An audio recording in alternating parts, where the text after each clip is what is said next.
Well, welcome, Alex. Great to have you here. Great to be here. Thank you, Linda. So let's just start with your funding last August, 295 million. And I think you said at the time that you want Flyr to basically continue to develop more modern reservation systems. So just give us an update on initiatives there. Yeah, absolutely. So our primary focus is on the world's largest airlines, as well as some other travel suppliers. But the travel technology used by airlines and other major travel companies is really still based on 1980s systems or 1980s protocols, right? It really makes it hard to enable seamless servicing when we're booking or managing our bookings. But it also makes it really hard for these travel companies, airlines in particular, to sell other products to their very captive audience, right? They have these incredible loyalty programs, credit card programs. You have to go through them to buy the flight. Yet they send you somewhere else to book your hotel, your car rental, your insurance, and everything in between. So really what Flyr does is we focus on turning airlines into travel retailers. And really, we do this by unlocking the experiences that travelers already demand, and especially post-COVID. We've seen this massive influx of modernization across banking, healthcare, public transport, and everything in between. But the travel industry has still stayed very much the way it was before. So we unlock these experiences, and then we also enable them to natively retail the products that travelers really want and need. And basically, we help airlines go from a bit more of a commodity to actually becoming a utility, especially to their loyal travelers. And that means we're investing in three core product solutions. The first one is a modern reservation system based on what's called offer and order-based retailing, of doing away with the legacy format, the PNR, if you will, a modern digital infrastructure on top of which they can build their .com, mobile apps, AI agents, etc. And then third, kind of optimization platform that allows them to decide what to sell in what channel, at what price, and what level of personalization. Yeah. So I think I asked you this last time, actually, and it was when I think you'd had around 180 million in funding about 3 years ago. And I think I sort of said, how much does, a sum that seems large, like 295 million, how far does something like that go? Because we are talking about serious kind of transformation projects here. Absolutely. So Flyr as a business spends well over $100 million a year on running the business and scaling the products and scaling the business. Most of that, by far, goes into research and development. As you will have seen, we've also made about 6 announced acquisitions in the last 2 to 3 years. There's probably a few more on the horizon to kind of accelerate that product readiness, because we see this window of opportunity. We see this window during which airlines are looking for a better solution than a legacy PSS, the legacy reservation system. They're looking to catch up with this modernization, this retailing capability of other industries, but they really can't. So we really see this window for us to step in and bring a product to market, which is now in market, to help them do that. And that is expensive, in part because the systems we displace or the systems we initially augment and then displace, they've been built up over the course of 30, 40 years. There is 100 to 200 different systems hanging off of them, right? Because it's a system of record. It's like Oracle or NetSuite or SAP at the core of these businesses. And replacing that just takes time, and it has a very long tail set of functionalities to do that. And this is why we haven't seen any technology startup get even close to displacing the Amadeuses or the Sabres of the world. And I think there was some research out even from Lufthansa Innovation Hub this morning. I don't know if you saw it, saying that in fact that the sort of startups in and around the airline system are fewer, they're not growing. So it's there's real recognition there of how hard it is. Yeah. So you mentioned the PNR there, and in your mind, and moving away from the PNR. So to your mind, what's the current state of kind of airline retailing? What's working and what's not? Yeah, so the good thing about the legacy infrastructure that exists is that it has already allowed many airlines to interconnect in some way, shape, or form, code sharing, interline, etc. However, limiting that current connectivity exists. So the legacy standards, even though archaic, they are in place and they have built and enabled the ecosystem that exists. They just don't allow for the next stage. And this is actually interesting because one key area that we focus on is how can we enable modernization, especially on direct channels and distribution, modern distribution for airlines.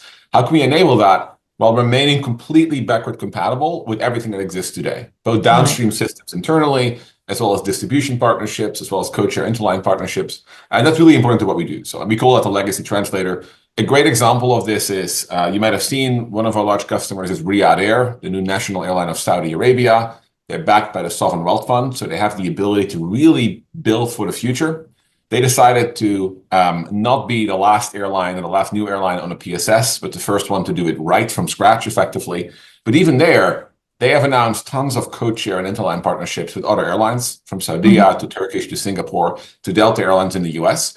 And most of those airlines are still running on artifact-based kind of legacy messaging protocol or traditional format. So we still support all of that while we modernize the airline's digital ecosystem. And to go to your point of why is it that this travel technology or startup ecosystem hasn't grown or hasn't produced large kind of infrastructure level companies, it's because it's so capital intensive. It's a very long sales cycle. It's a long implementation cycle.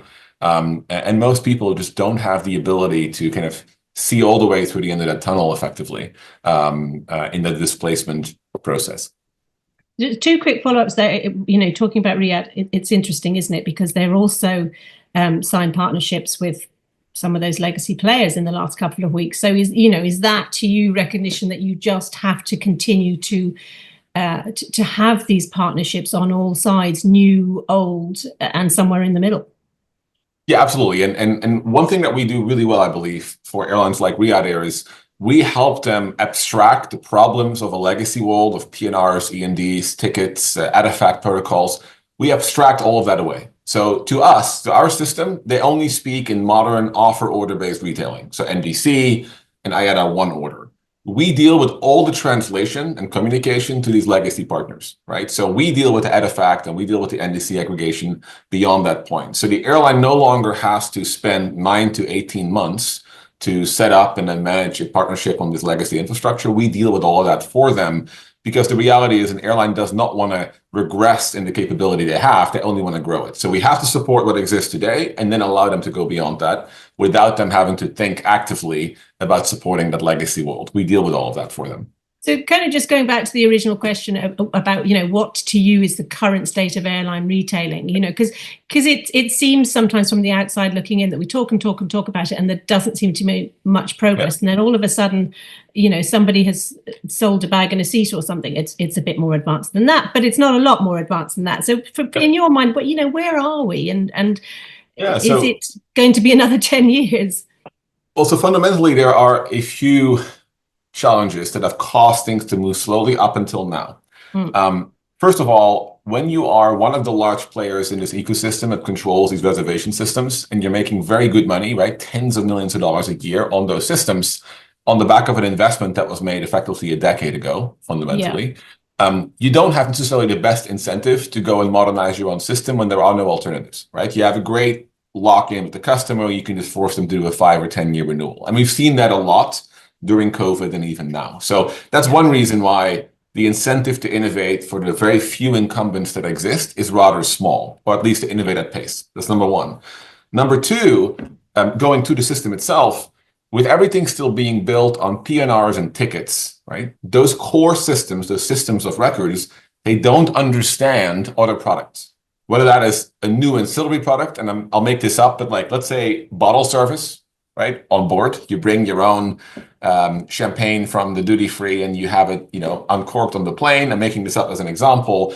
Introducing those products is very hard because the language spoken by the PNR, the EMD, the ticket just doesn't support this. So IATA introduced one order a couple of years ago to try and break that limitation. However, again, the incentive to adopt that for the legacy players is just not there, or at least adopt it quickly is not there. So I would say that the state of airline retailing is a massive desire for airlines to be more like a modern retailer and sell other products, introduce new products more quickly, be more personalized to travelers.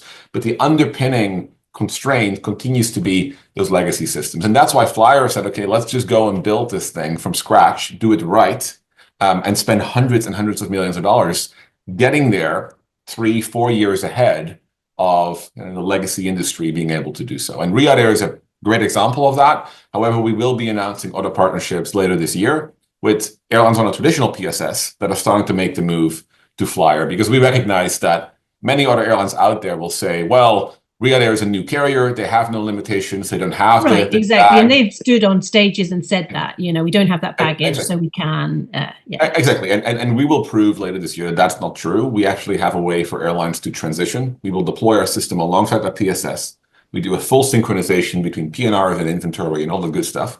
And then we allow the airline to build on top of offer and order-based technology on our side to enrich their experience, introduce things like a shopping cart, third-party products being sold natively, multimodal transportation on a single order, even as they still have the PSS, and spend their time transitioning away from that. Because at the end of the day, what takes most time is cutting over all these downstream systems, the DCS, accounting, crew, and load balance. All of that stuff has to be cut over, and that's actually what takes time. And we allow them to get all the benefits of modern retailing in this parallel setup, while taking the time they need to transition away from this legacy system of record to PSS to us. In your mind, is anybody doing it well? Are there any airlines that stand out? Sometimes you hear about Singapore Airlines and some of the things that it's doing. And if any of them do stand out, what is it? What are the factors that are making them stand out? What have they been able to do differently? Yeah, so I think a couple of good examples of airlines that have been able to modernize their experience without necessarily having replaced the core system underneath are actually the major carriers that have their own in-house systems. So think Right. United, Delta, Emirates, as some good examples of this. And the reason why they've been able to do it is they've been able to modify their system as they desire. They've had to hack their way through these capabilities, right, to enable these functions. They're still limited, but they at least have the ability to invest in themselves instead of be dependent on kind of a third-party technology supplier to modernize the core technology. So we've seen United dramatically improve their application experience over the last 2 years. Much more is now self-service and much more seamless. They've really improved kind of disruption management and being proactive around that. So we've seen some good moves, but I think those are mostly limited to the world of airlines that control or own their PSS environment. And there's very few of those in the world. Yeah. Interesting what you were saying earlier on about, kind of feeding in the car hire and other elements of the trip. I mean, that sounds very much like the kind of vision that, Booking Holdings CEO has of the connected trips. What's interesting there is who might own that connected trip then, if the OTAs are doing it, if you think the airlines are going to do it? I'm sure the hotels would like to do it. Yep. Yeah, I met up with Glenn Fogel not long ago, and we had this conversation, right? Like, he's very focused on two things, and it's like, okay, how do you actually go end to end in this journey planning and this utilitarian kind of way of helping the customer instead of the commoditization? And then the second part is really the AI agent, right? Like, how do you actually interact with this content going forward? The way we think about this is every player in the travel ecosystem, we'll start with an airline, has a captive audience, whether that is because of a loyalty program, whether that is because their hub, like say in Emirates, for example, is local to someone like Dubai, right? Or whether that is because credit card programs, or whether that is just because they have a phenomenal product, right? Today, however, that captive audience that goes to that airline, that specific airline, because they like what they're doing, for whatever reason it is, that audience is being sent off to other websites for hotel booking, rental car websites for rental cars, and activities for somewhere else. They go to maybe Airbnb, they go to StubHub for an event ticket. Really what we're trying to do is we're trying to allow the airline to sell those, to retail those things natively to a traveler. However, that content is still coming from the StubHubs, from the Booking.coms, from the Hertz's and the Avises. So the airline channel, if you will, becomes richer. So instead of sending somebody off for a CPC, right, to redirect them to a third party, the airline gets a CPA deal where they actually convert the traveler and leverage their brand, and also allow travelers to better do earn and burn across different product categories.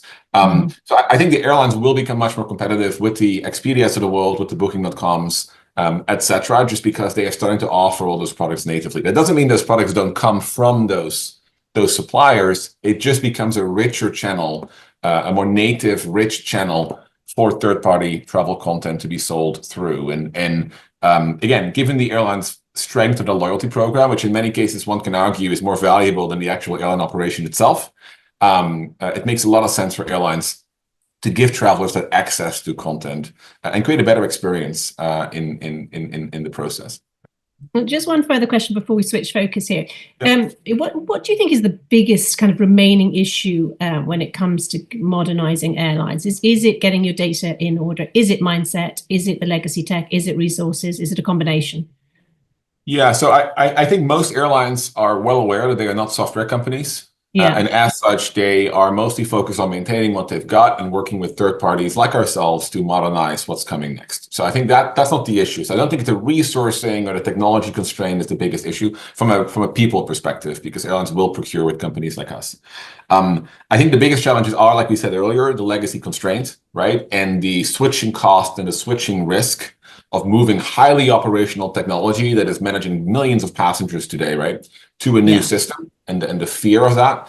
And especially given that things take anywhere between 1 and 3 years to cut over, some people might actually have the mindset of, okay, I might not be here for that, or it's so far out that it's not worth the bet. So there's a bit of that kind of legacy transition concern and constraint. However, I think that is dissipating because the gap in capability has widened so far between airlines and other industries that consumers and travelers are demanding change.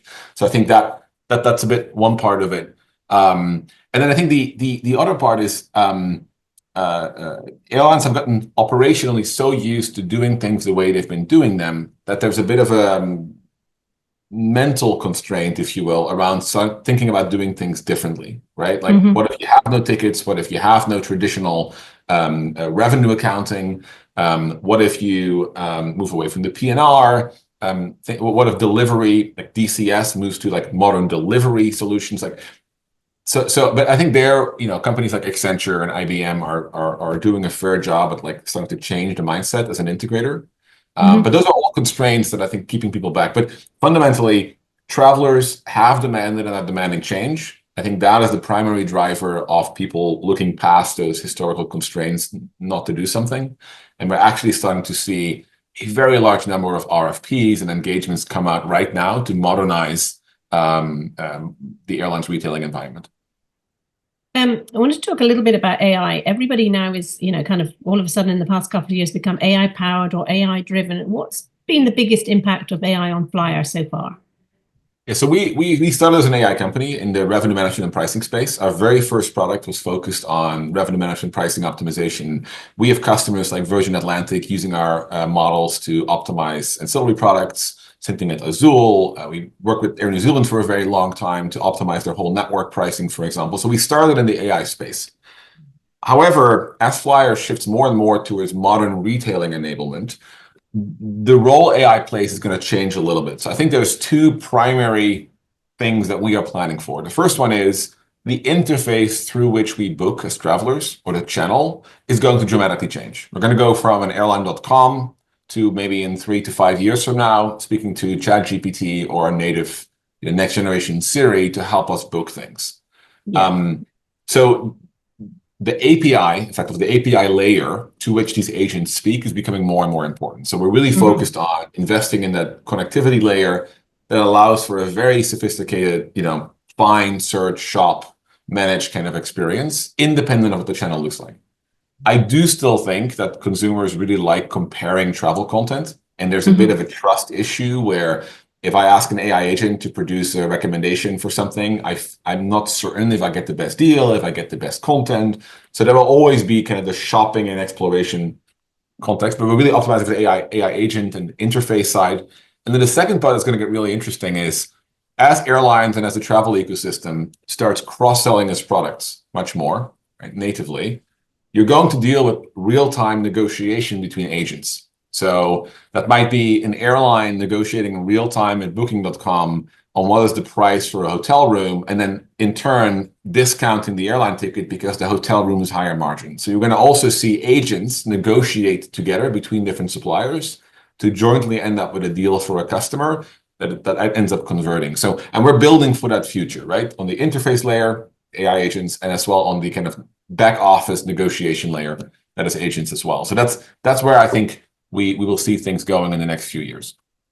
So I like this idea of agents kind of negotiating with each other to get this best deal, this package for a consumer. That will imply that the consumer trusts that the agents will go out and do this. And obviously, as an industry, we haven't been great at kind of instilling that trust. But I'm also wondering, like, does all of this add additional complexity to what is already an incredibly complex landscape in terms of airline retailing and distribution? Yeah, so there's definitely a risk with that. And to mitigate that risk, one thing we do, for example, so one of our largest investors, Westgap, was founded by Lawrence Tosi, the former CFO of Airbnb, and before that, partner at Blackstone. They actually built a design studio called Colab.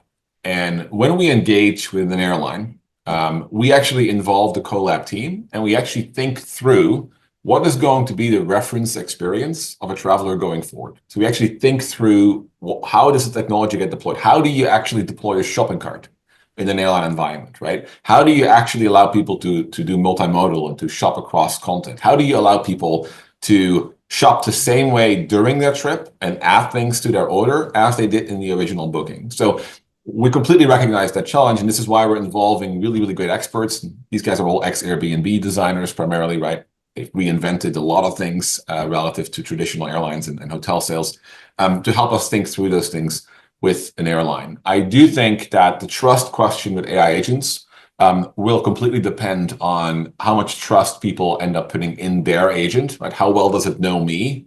I think we've all experienced this already. When you spend enough time in ChatGPT, it starts to kind of know what you like and what you don't like and how you respond and how you like your information to be formatted. I think as that evolves, that trust will grow further. Similarly, we've already seen in all travel websites, price lock, price prediction, price comparison on the hotel's own website versus third-party resale. So we're already in this ecosystem where as long as you give the customer enough confidence and data that they're getting a good deal versus what else is out there, the conversion is more likely to occur. So I think we're going to see the same thing with travel agents where an agent will not just compile and negotiate on your behalf a deal, but it's actually going to say, okay, and here is the actual value of the individual components if you were to go and buy them independently, to provide the proof effectively that drives the confidence for you to say, yes, continue and make this booking. So we're going to see a very interesting evolution of that. And we're thinking very actively about that because while we are in some ways boring infrastructure technology behind the scenes, very important, we end up selling our technology through the experiences it enables. Right. And this is why it's so important that we think through with our airline partners, what does that future look like? And working with Westgap and Colab has allowed us to do this quite a bit with partners that we already work with, including the likes of Riyadh Air and others. And you said, there's some RFPs are coming through now, and, you work across hotels and airlines. So I just wondered, with the general kind of economic instability and in fact, global instability, is the attitude to tech adoption and investment, what's it like right now? What's the climate for? Yeah, so it's really interesting because we actually saw an increase in RFPs and interest in the kind of the second half of the COVID wave. That was mostly driven because airlines were looking at, okay, how do we optimize our cost base and come out of this better than we went in from a customer conversion yield perspective? So we saw kind of an investment cycle kick off there. I wouldn't say during that COVID wave, airlines were able to pay for it, but they were mostly procuring it, right? And then spread out those incremental costs kind of post-recovery. What we're seeing right now is kind of something similar, where the reason why we're seeing all these RFPs come in is for two reasons. First of all, most airlines renewed their reservation systems, the legacy reservation systems during COVID, in return for a discount. So they said, okay, I'll renew early for 5, 7, 8 years in return for a short-term discount. Now we are 2, 3, 4 years from those renewal dates. And because airlines know it's going to take anywhere from 1 to 3 years to make such a transition, they have to start the procurement now. So that's one thing, one driver that we're seeing. And obviously, most airlines do not like the idea of renewing the thing they had for the last 2 decades for another 5 or 10 years and only then upgrading, right? So that's number one. The second thing we're seeing is because the macro solution to growth used to be planes, add more capacity in market, we're now seeing that flatten off, especially in the US, especially transatlantic, right? We're seeing that adding capacity is no longer the most immediate path to increase revenue and performance. So what now matters is, how do I get more out of my existing travelers? How do I retain them? How do I create more loyalty and seamless servicing? And how do I actually sell them more things they need in return for commissions, right? Back to the airline to increase the revenue per passenger. And that's exactly what modern retailing does. It creates more flexibility and seamless servicing. It creates access to products where the airline actually ends up being the utility effectively and making a commission. And it ends up allowing for personalization, which creates a closer, better valued relationship with the traveler. So yeah, just going back to sort of working across hotels and air for a minute, are there things that, you know, air can learn from hotels and hotels can learn from air? Somebody said the other day that, you know, hotels had finally started to learn dynamic pricing from air. I just wondered if there's any other kind of crossovers there. Well, so I think one thing, and you will hear this when you look at the CES keynote of Ed Bastian at Delta, or Yeah. you know, the keynotes of Tony Douglas. One thing you will see that is starting to become very prevalent in the airline space is the idea of a concierge, right? Even 100 years ago, right? Hotels always had this idea of a concierge. If you stay at my hotel, higher end ones, there's going to be somebody there who helps you figure out where to go in the city, who will get you access to tickets and restaurant reservations, and gets the cab to show up when you want it to. That's been a very physical concept for hotels, a physical concierge desk, etc. We're seeing that concept become digitized, both for hotels, right? Where you can see kind of you can order your room service from the app, right? The main hotel brands now. But we're also seeing that now make its way to the airline, where, you know, as Ed Bastian explained, eVTOLs will pick you up and send you to the airport, and Uber will be waiting when you've landed. You'll be able to buy your hotel stay, and you'll get reminded of, like, you know, hey, here's exclusive tickets to Taylor Swift tonight while you're in destination. So we're going to see the concierge concept that came from the hotel space get more adopted by airlines. The other way around, I think, hotels used to be run a bit different, or are still run a bit differently than an airline. You've got a brand on the door, you've got the owner who owns the building, and you've got an operator that actually runs the show, right? And those incentives are very different. Whereas an airline is integrated, right? The airline is the brand, and they're building that loyalty program around it. They are the owner of the planes, whether it's to lease or otherwise, and they are the operator of the whole operation. We're starting to see in the hospitality space more integration of that as well, where the hotel owner and the hotel brands want more visibility into the performance of their properties. They want to have the ability to manage those properties more centrally to get to scale advantages.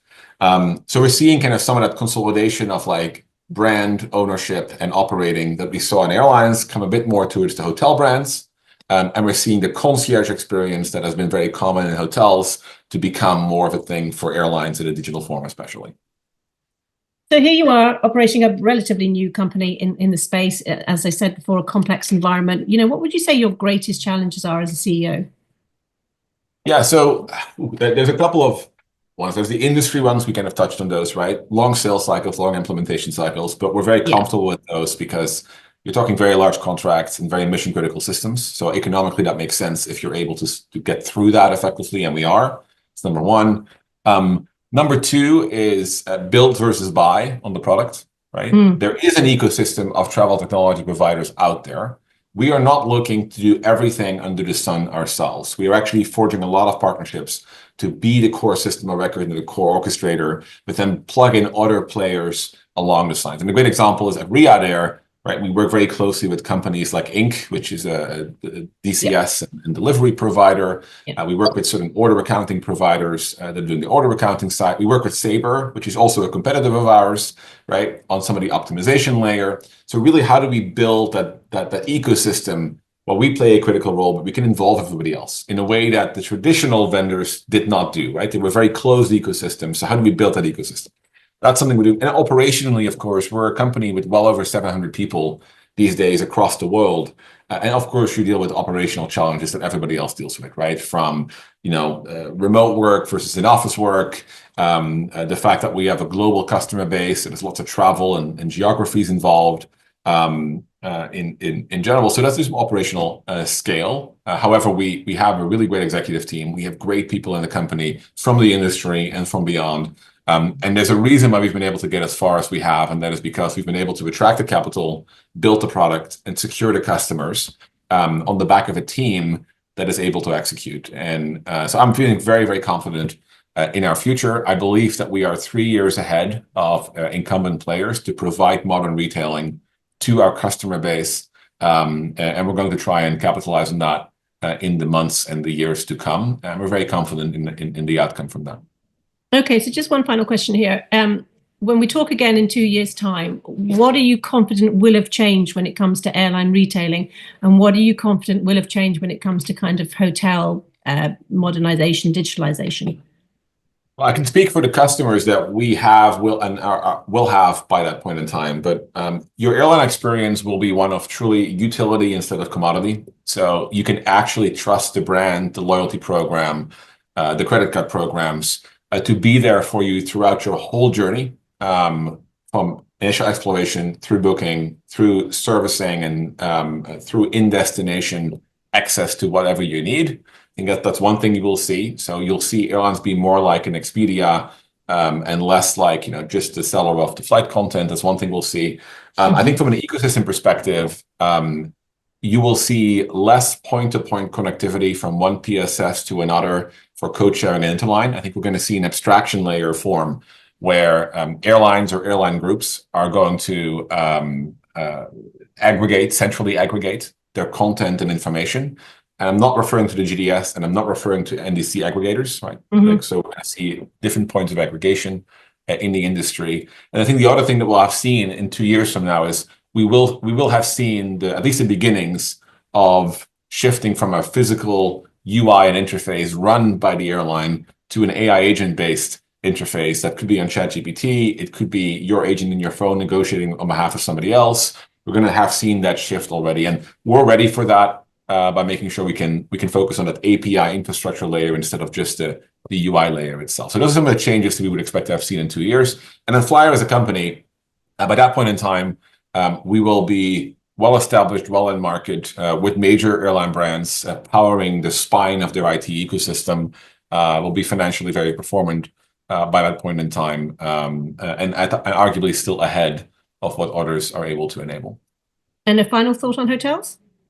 Yeah, so on the hotel side, I think we're going to see similar changes in hotel. I think we're going to start seeing the physical concierge become a digital concierge. We're going to start seeing this model of brand owner and operator get much more integrated than it is today, as we have started seeing already, or at least much more collaboration between those partners and visibility on data and performance and optimization. So we're going to see that.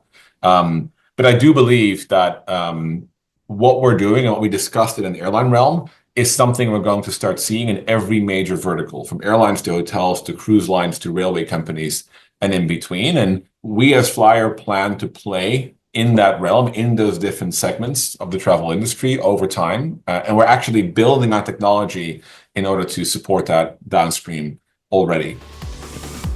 Alex, thanks for your time. Great to talk to you. Thank you, Lynn. I really appreciate it.